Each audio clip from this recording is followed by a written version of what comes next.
You're listening to old Western stories, where dust settles slow, guns speak loud, and every tale rides straight into your imagination. Hit that subscribe and saddle up, the ride's just starting. They say a man dies twice. Someone had told Elias Cooper once over a bottle and a bad fire. First, when he stops breathing.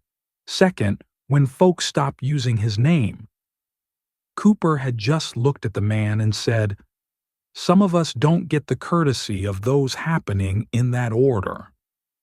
The line came back to him now as he watched Cedar Wash rise out of the afternoon dust, thin and sunburned, like most towns that had grown around a trickle in a freight track.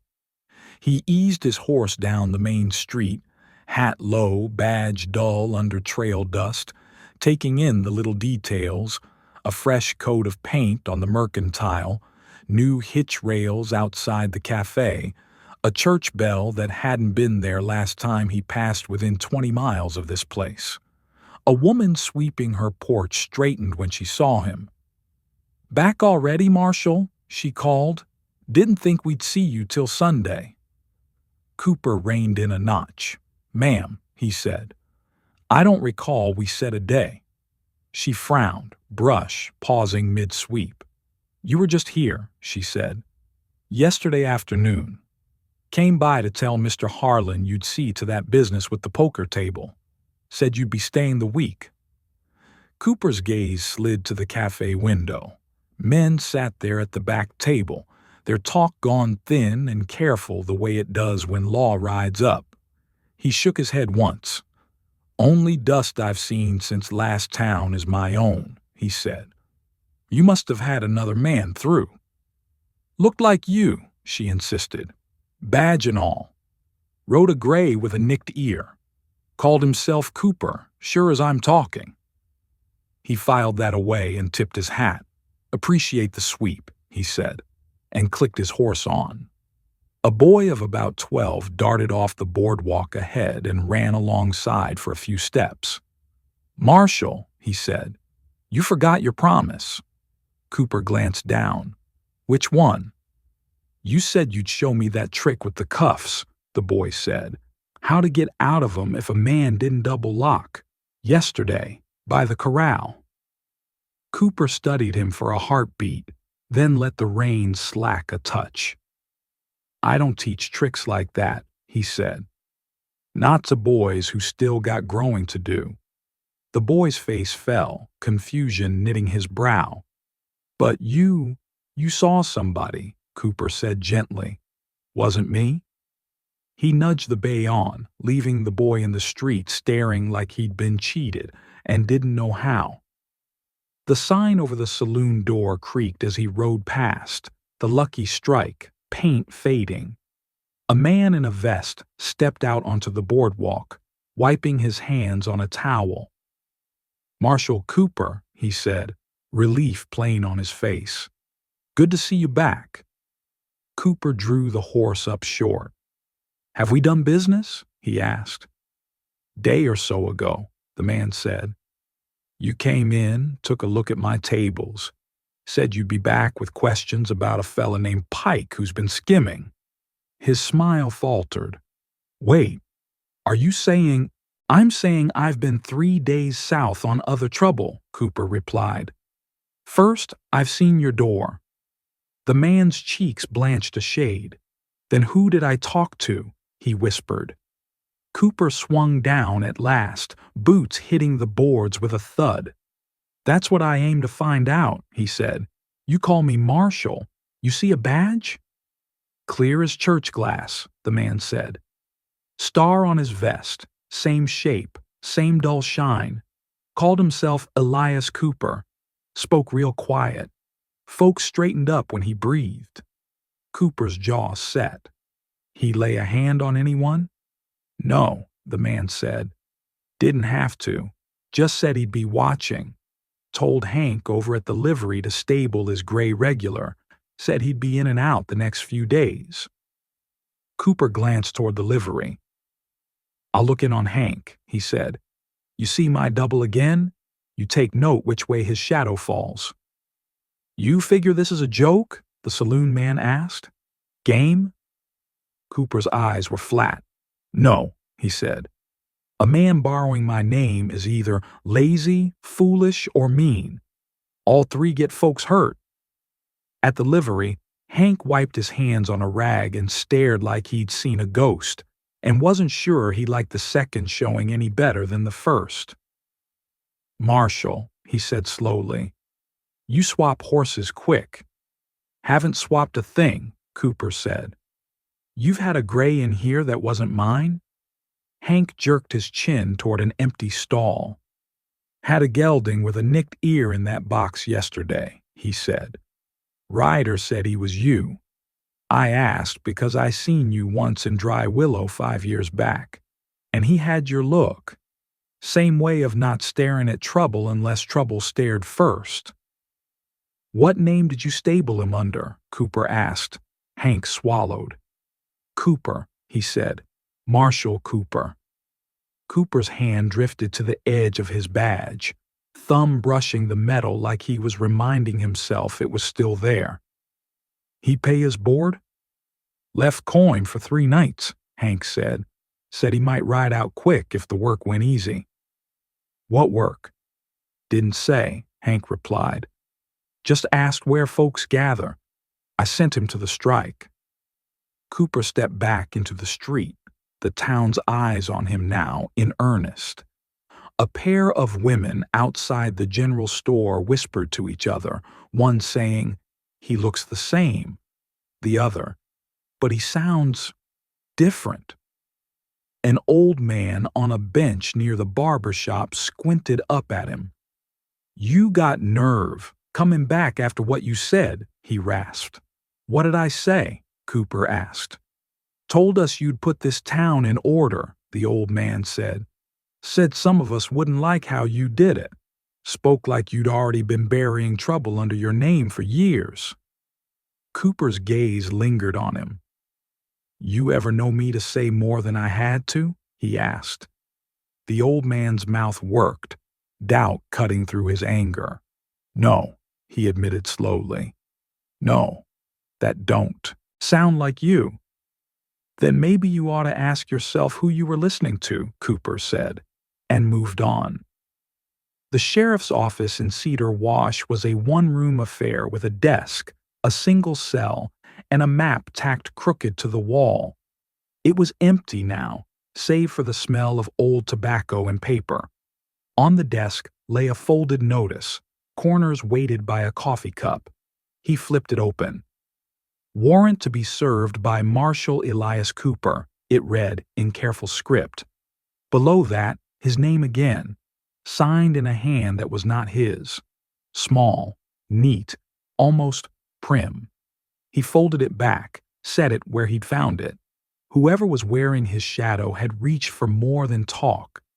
As the light slanted lower, he asked a few more quiet questions, listened to the same story told 3 different ways. The marshal had been here, the marshal had spoken, the marshal had promised. Only thing they couldn't agree on was the color of his eyes, and that told Cooper enough to know memory was already muddy. He walked out past the last house as the sky bruised toward evening, boots crunching on the thin path that led up the hill behind town. Cedar Wash buried its dead on a rise overlooking the creek, a scatter of stones and wooden markers, some tilting, some fresh cut straight. He didn't rush. Names mattered. So did the way you came to them. At the top, near a stand of scraggly juniper, there was a new marker, the wood still raw, chips from the carving lying pale in the dirt. He knew before he read it that it was meant for him by the way the ground around it showed no settling, no sinking, no flowers trod by mourning feet. Just a hole dug and filled, and a sign hammered in like a statement. He stopped in front of it and let his eyes take in the letters one by one, carved deep and sure. Marshal Elias Cooper. Underneath, a date that had not yet come true. He stood there a long moment, listening to the wind drag itself through dry grass. Then he said very softly, "Whoever planted this aims to be sure the grave's ready before the man. You find what you came up here for, Marshal." The voice came from behind him, thin and careful, as Elias Cooper stood looking at the fresh-cut marker with his own name on it. He turned his head slightly. A man with a shovel leaned on it a few yards off, the kind of fellow cemeteries grow, stooped but wiry, dirt ingrained in his hands. "Depends what you think I came for," Cooper said. The man nodded toward the grave. "Stranger paid me to dig that," he said. "Said it was for a lawman who done his share. Told me to make the hole deep and the letters clear. Didn't say when he meant to use it." Cooper let his eyes travel over the turned earth. No settling, no weeds, edges too sharp for any long rest. "You see 'em?" he asked. "Properly?" The gravedigger scratched his cheek. "Dark coat, gray horse with a nicked ear," he said. "Called himself Marshal Cooper. You fit the look, but he carried himself like a man. Already halfway gone, didn't much like his eyes." Cooper's jaw worked once. "You take money from many men ordering graves with names still breathing?" he asked. The man's gaze slid away. "Coin's the same," he muttered. Cooper looked back at the marker. "Not always," he said, and turned, walking down the hill slow, feeling the town rise to meet him tighter than before. Cedar Wash's main street looked smaller now that he knew it held a hole with his name on it. He went first to the little jail. The door creaked on hinges that no one had bothered to oil, and inside, in the single cell, a young man sat on the bunk, elbows on his knees, bruised jaw shadowed purple. He looked up as Cooper stepped in. "Back to see how your work turned out?" he snapped. Cooper took his hat off, set it on the desk. "My work?" he said. "Last I checked, I hadn't done any here." The youth barked a dry laugh. "You put me in this box yesterday," he said. "Or your double did. Said I was to think on my ways." "Name?" Cooper asked. "Ben Caro," the kid said sullenly. "My ma keeps house over the cafe. You know that, if you're the man I think you are." Cooper studied him. "What did he say you'd done?" "Said I'd been running crooked games," Ben answered. "Said he'd heard I took a pot off some trail hand by stacking the deck. Never proved a thing. Just knocked me down in the street and dragged me in. Told everybody he was tired of boys who thought the law was soft." Cooper's eyes went to the key ring hanging on a peg. "You cheatin' cards?" he asked plain. Ben flushed but held his gaze. "I skim a little," he said. "Nudge odds at the table. Nobody's starving over it. Your man made it sound like I'd robbed the bank." "My man," Cooper repeated quietly. "What exactly did he say?" Ben looked away.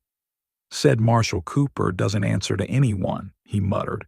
"Said if folks didn't like how he did things, they could get themselves another badge, but it wouldn't carry the same weight. Sounded proud of it." Cooper let out a slow breath through his nose. "That doesn't sound like me," he said. "No," Ben shot back. "That's why it stings." Cooper crossed to the cell, hands loose at his sides, and studied the lock. "How many nights he say you'd sit?" "3," Ben said. "No charges written. Just 3 nights to turn over what kind of man I meant to be." Cooper remembered a different town, Red Fork, where, years ago, he'd left a man in a cell on a hunch and come back to find the charges wouldn't stick. He'd written a resignation letter that night, kept it folded in his Bible for a month before tearing it up. "Sometimes a night in a cell helps a boy think," he said, "but there ought to be paper with it." He took the keys, turned them once in the lock. The door swung open with a tired squeal. Ben stared. You letting me out? He asked. On what say-so? On mine, Cooper said. The real one. Ben hesitated, then stepped out, rubbing his wrists like the cuff marks were still there even though none showed. Folks ain't gonna know which Cooper to thank, he muttered. That's the trouble, Cooper replied. They already don't. From the jail, he walked to the mercantile. The bell over the door chimed, and Mr. Briggs, the owner, looked up with a startled jerk. His smile froze on his face. Marshal, he said carefully. Back again? Seems so, Cooper said. You look like a man who saw a ghost once and doesn't much care for seeing it twice. Briggs wiped his hands on his apron. You told me yesterday I had to stop extending credit, he blurted. Said the law had no patience for shopkeepers keeping men in their debt. His mouth twisted. Then you turned around and told the bank if I didn't call notes due on 3 families you'd see my license pulled. Cooper's eyes narrowed. I told you that, he said. You, Briggs insisted. Badge on your chest, same calm voice, though I swear you're slower now, quieter. He said Marshal Cooper was tired of seeing sloppiness. Told me if I didn't harden up, he'd bring outside law to clean this town right. And what did you do? Cooper asked. Briggs gestured at the empty shelves. I called in notes, he said bitterly. Halperns, Carows, Reyes family. Folks who've always made good in the end. They couldn't pay all at once, lost their seed money, some of their stock. One of them packed up to leave by dawn. They cursed your name as they rolled out. You think that sounds like work I'd order? Cooper asked softly. Briggs swallowed. No, he admitted. But it sounded like something a man with a badge might say if he'd gone hard. We're a small town, Marshal. We don't question much once a name's got weight to it. You seen where that got you, Cooper said. Outside, the light had gone from amber to the first blue of evening. He walked back toward the edge of town, every step measured, feeling eyes on his back that weren't sure whether they were glad or sorry to see him. He paused by the cafe, where the boy from earlier sat on the steps, chin on his knees.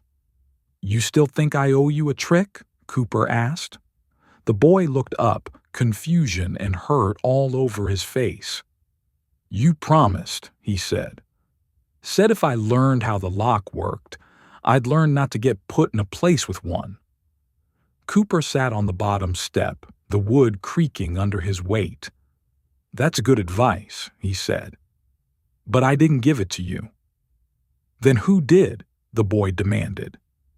Cooper thought of the grave, the neat signature on the warrant, the way Ben's voice had bitten down on the words, Marshal Cooper doesn't answer to anyone. A man who wanted you to trust him quick, he said, quicker than he earned it. The boy frowned. How do we know which one you are? Cooper looked down at his hands, scarred from years of holding reins, guns, and mistakes. Truth is, he said, you don't. Not right now. That's on me to fix. As night thickened, he walked alone back up the hill to where his name waited in wood and dirt. He knelt this time, touched the letters with 2 fingers, the way you might trace a word you're not sure belongs to you anymore. Somebody had gone to trouble to make this neat, to plant the notion that Elias Cooper was as good as dead in Cedar Wash. They'd used his tone, his badge, his way of standing. They wanted him angry, loud, charging down the street demanding answers until somebody ended up filling that hole for real. He stood and pulled his hat down against the rising wind. You want me to come hunting, don't you? He said quietly to the empty hill. You think if you walk in my name, I'll break pattern to meet you. He turned back toward the dark line of the town. All right, he murmured. I'll come, but I'll do it my way, not yours." "You mind telling me how he stood when he talked?" Elias Cooper asked, voice low as he leaned on the cafe counter. Mrs. Calder wiped the same spot she'd wiped twice already. "Like he wanted the room," she said. "Kept saying his name. Marshal Cooper says this. Marshal Cooper expects that." Folks didn't have to ask who he was. Cooper nodded once. "Did he wait?" he asked. "Or did he fill the air?" She frowned. "Didn't wait," she said. "Didn't let things settle. He liked it when people shifted." Cooper thanked her and stepped back into the street, crossing to the livery where Hank was tightening a cinch. "When he rode in," Cooper said, "did he say much?" Hank snorted. "Too much," he replied. "Used your name like a hammer. Told me Cedar Wash needed order, not patience. Said folks only behave when they're scared of what comes next." Cooper's eyes lifted. "I don't talk that way," he said. "No," Hank agreed. "You never did." At the freight office, old Mr. Dyer sat on a crate, ledger open on his knee. "He made me sign," Dyer said, voice thin. "Told me Marshal Cooper wouldn't tolerate delays. Said if I didn't move shipments his way, he'd remember my name." Cooper leaned closer. "Did he ask?" Dyer shook his head. "No," he said. "He told, like he enjoyed saying it." Cooper stepped back, letting the sounds of the town press in, the clatter of a wagon, the low murmur of voices that dipped when he passed. Outside the clerk's office, a woman with a wrapped arm looked up at him hard. "You happy now?" she asked. Cooper stopped. "Ma'am?" "My husband lost his job because of you," she said. "You said he was sloppy. You said Cedar Wash didn't need men like him." Cooper's face stayed calm. "Did I speak to you?" "Not today," she snapped. "Yesterday." He met her eyes. "I don't fire men without looking them in the face," he said. "And I don't call it justice." Her anger faltered into confusion.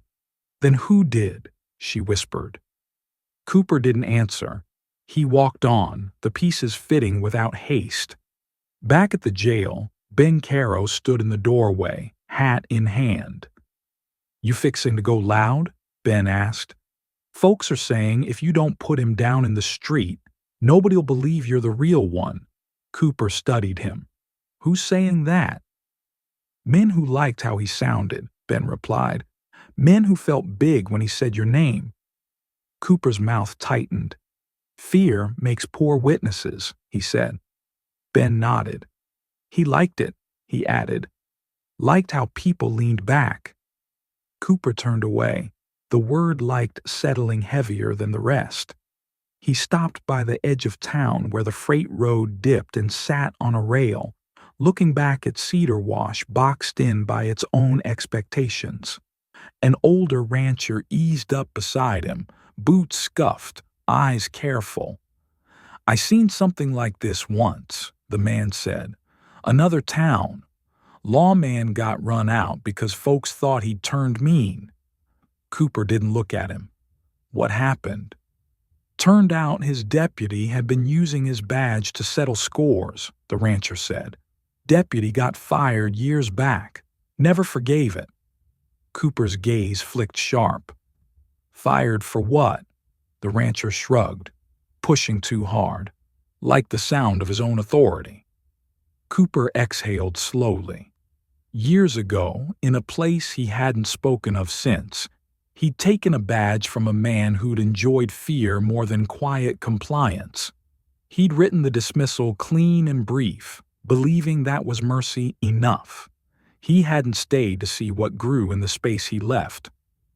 "Did that deputy come back?" Cooper asked. "Not as himself," the rancher said. "Came back as the lawman everyone was afraid of." Cooper stood, dusting his hands. "Thank you," he said, and meant it. As dusk pressed closer, he returned to the hill above town. The grave waited, letters catching the last light. He crouched, fingers resting on the carved name again. A voice behind him spoke, careful and not quite steady. "You going to tear it out?" It was Mrs. Calder standing with her broom like a staff. Cooper shook his head. "No," he said. "He wants me loud." "You going to call him out?" she asked. Cooper looked back toward Cedar Wash, lights coming on one by one. "No," he said. "He wants me angry." She hesitated. "Then what?" Cooper stood, settling his hat. "I'll let him keep using my name," he said. "Long enough for him to show me where he stands when no one's watching." "Marshal Cooper says you're done hiding," the voice carried down the street, firm and practiced, and a man answered it with a frightened, "I ain't done nothing," as two townsfolk drew back from the doorway. The impostor stood square in the road, badge catching, light, hand resting easy near his gun. "You were warned," he said, too pleased with the words, and he nodded to the jail as if it already belonged to him. Mrs. Harlan's boy tried to speak and got shoved aside, and someone muttered, "This isn't how he used to do it," loud enough to be heard. Cooper watched from the shade of the freight shed, hat low, counting breaths, and noticing how the impostor filled silence with his own name. "Marshal Cooper don't tolerate lies," the man said, and the phrase landed wrong, heavy with appetite, and the crowd felt it too. The consequence came quick and unnecessary. A man was struck once for hesitating, not hard enough to kill, hard enough to teach, and the sound of it cracked the morning. "You used to listen," a woman said, voice shaking. "You used to ask." The impostor smiled without warmth. "I ask after," he replied, and drew his gun halfway when no one moved fast enough. Cooper's jaw set, but he did not step out. He shifted instead, a foot to the left, keeping the sun off his eyes, letting the scene play long enough to mark the edges. The man on the ground groaned, and the impostor crouched close, enjoying the hush. "I'm doing this for order," he said too loud, and Cooper wrote that down where he kept the rest. When it broke ugly, but small. The jailed woman was dragged inside on a made-up charge, her husband's hands shaking as he reached and stopped, and the door closed on a sound that would carry all day.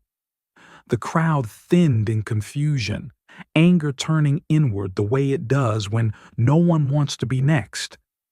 Cooper waited until the impostor turned away, satisfied, and then he moved, quick and quiet, crossing behind wagons to where the husband stood, hollow-eyed.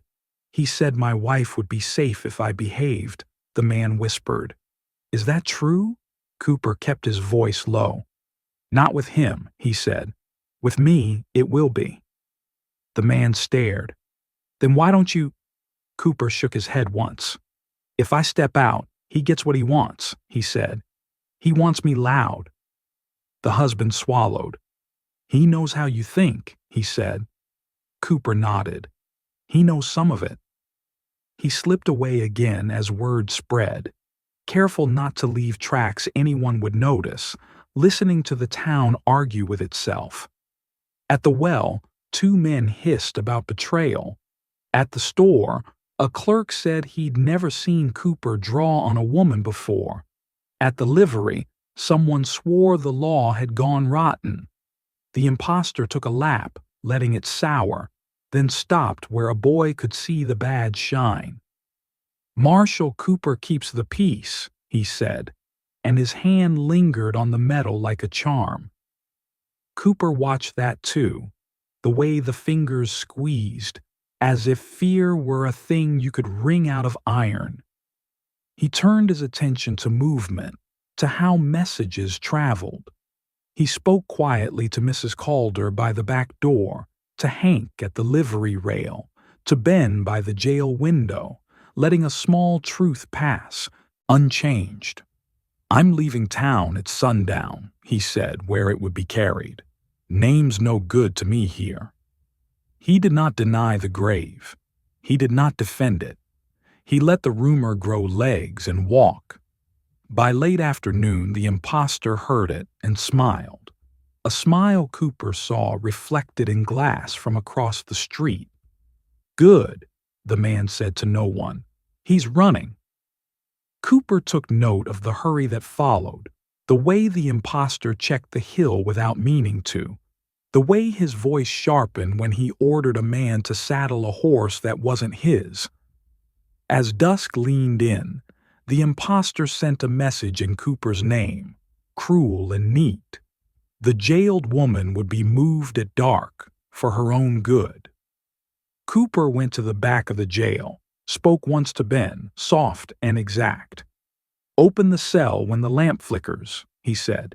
Do nothing else. Ben nodded, pale. And if he sees you? Cooper asked. I'll say Marshal Cooper told me to, Ben said, and hated the words even as he spoke them. Cooper climbed the hill as the light thinned, stood by the grave again, and waited. The wind came up, and with it hoofbeats he didn't need to count to know. From the road below, a voice called, eager now, control slipping. You can come out, the impostor said. I know you're up there. Cooper didn't answer. He stepped back into shadow and spoke to the dark, calm as ever. You're the one who wanted me here, he said. So come careful. You ran, Marshal? The impostor's voice came out of the dark with a pleased edge as he stepped up beside the fresh marker. Left your name in the ground and rode off? Elias Cooper stood just beyond the headboard's shadow, hat low, hands empty and loose at his sides. I didn't run, Cooper said. I waited. The man paused, then gave a small laugh that didn't warm anything. There you are, he said. Couldn't help it. Grave with your name on it. You had to come see it like a mother checking a cradle. Cooper's eyes stayed on him. In the thin light, the badge on the man's vest caught a faint glint, too bright, too cherished. You shouldn't be wearing that, Cooper said. The impostor's mouth tightened. I wore one before you ever knew my name, he replied. Maybe that's the part you forgot. I don't forget men I've taken a badge from, Cooper said. The impostor's eyes sharpened, the first honest crack. Of course you don't, he said. That's why I picked you. You remember when it's convenient. Cooper didn't move. Say your grievance plain, he said. No crowd up here to impress. The impostor stepped closer to the headboard, fingers brushing the carved letters like he was checking his own work. Plain, he echoed. All right, you want plain? I was deputy in Red Fork, not a thief, not a coward. I kept order when men wanted softness. Folks behaved when they feared the badge. You didn't like that. Cooper's voice stayed low. I didn't like you using the badge to settle your temper, he said. I took it because you were going to kill a man in an alley and call it duty. The impostor's jaw jumped. That man spit on law, he snapped. He laughed at it. He needed an example. He needed a trial, Cooper replied. You weren't patient enough to wait for one. The impostor's smile returned, thinner. So you stripped me, he said. Quiet as always. No shouting, no sermon. Just a paper and a look like you were disappointed in a dog. You sent me out with nothing but my hands and my name. He nodded at the grave. So I borrowed yours. Cooper watched him like he was watching a storm line. You didn't borrow it, he said. You spent it. I used it, the man hissed. Because your name opens doors. Your name makes men step aside. Your name makes towns believe in law. And I wanted them to learn what law feels like when it stops asking. He leaned in, voice dropping. You walk into a room like you're doing folks a favor by being gentle. like your restraint is some kind of gift. But out here, the only gift that counts is fear. I gave them that in your voice." Cooper's gaze went briefly to the date carved under his name, then back to the man's face. "And you dug this to make me come hunting you like an animal," he said. "To make me break pattern." The impostor's eyes shone with something hungry. "I dug it to finish what you started," he said. "You buried me without dirt. You buried my badge, my standing, my work. So I buried you first, Marshal. I made your town turn on your name. I made them remember Cooper as a man who drags women to cells and ruins families with bank threats." He breathed out, satisfied. "Now when you walk back down that hill, they won't know which Cooper to believe. And if you try to take me in, loud and proud, you'll look like a liar. If you shoot me, you'll look like exactly what I made you." Cooper was quiet a moment. Wind moved through the grass, and the headboard creaked faintly, as if the earth itself was uneasy. "You wanted me angry," Cooper said. "Wanted me to prove you right by doing something rash." "I wanted you killable," the impostor answered, and there was no polish left on it now. "Men like you only die when they step out of themselves." Cooper nodded once, as if acknowledging a hard fact. "You're right about one thing," he said. "I made a choice in Red Fork. I took your badge and I left town thinking the paper would hold." He paused, just long enough for the man to hear it as ownership, not excuse. "It didn't." The impostor's lip curled. "Hear that?" he said. "That's you admitting you were wrong. Too late." Cooper's voice stayed even. "I'm admitting I didn't finish what needed finishing," he said. "That's on me." The impostor shifted, hands sliding toward his gun, with a smoothness he'd practiced in borrowed authority. "Then finish it," he said. "Right here, in front of your own grave." Cooper didn't reach. "You'll have to be the one to choose how this ends," he said. "You always wanted that." The man's eyes narrowed, reading for a trick. "Don't you try and talk me into mercy," he whispered. "Mercy ain't what I'm offering," Cooper replied. The impostor's fingers closed on the grip, pride making him quick. Steel cleared leather. Cooper's pistol was already in his hand, low and level, and the single shot cracked the night clean. The impostor staggered, surprise more than pain, hand opening as his gun dropped into the grass. He sank to his knees beside the marker, one palm pressing at his side as the blood came warm through his fingers. He looked up at Cooper with disbelief. "You shot me," he rasped. "Quiet, like everything else." Cooper stepped closer, not looming, just present. "You left me one road," he said. The impostor swallowed, eyes flicking to the carved name as if trying to read himself into it. "They'll remember this," he breathed. Cooper's face didn't change. "They'll remember what's true," he said. He knelt, took the false badge from the man's vest with 2 fingers, gentle as removing a thorn, and held it for a moment like it weighed more than metal. The impostor's head tipped back, breath thinning, then easing out. Cooper stood alone with the wind and the grave.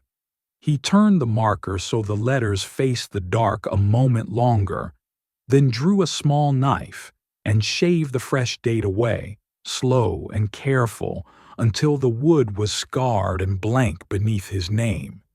He slid the knife away, looked down the hill where Cedar Wash lights trembled. "Tomorrow," he said softly, "they'll hear my name from my mouth, not his." You've been riding with old Western stories. If the tale hit your mark, give it a like, drop a comment about your favorite part, and ring that bell so you don't miss the next trail we ride. Don't forget, hit that subscribe so you're always in the saddle. and you'll always be ready when the next story rides in.